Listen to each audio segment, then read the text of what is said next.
We've got some pretty wild news coming your way about former Trump White House advisor, Peter Navarro. He's gearing up for a stint in the slammer, and it's not your average jailhouse.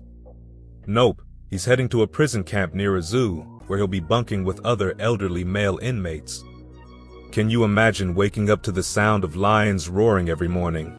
Talk about an unforgettable wake-up call. Now, Peter, who's 74, has to check into the joint on Tuesday after the Supreme Court shut down his last-minute plea to delay his sentence. It's quite the switch up from the White House to a prison cell, wouldn't you say? But here's the thing, Peter's feeling the nerves. Understandable, right? I mean, who wouldn't be anxious about stepping into the unknown world of prison life? His prison consultant, Sam Mangel, spilled the beans, mentioning how Peter's feeling the jitters despite the short sentence ahead.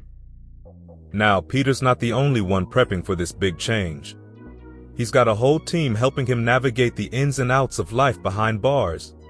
There's even talk of him snagging a gig in the law library or as an orderly to stay cool in Miami's sweltering heat.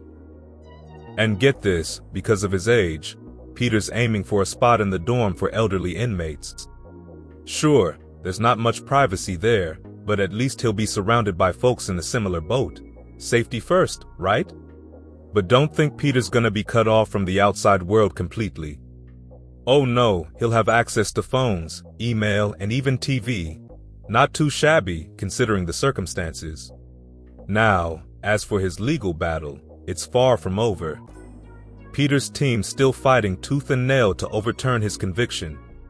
They argue that the whole thing reeks of political bias and could set a dangerous precedent for future White House aides.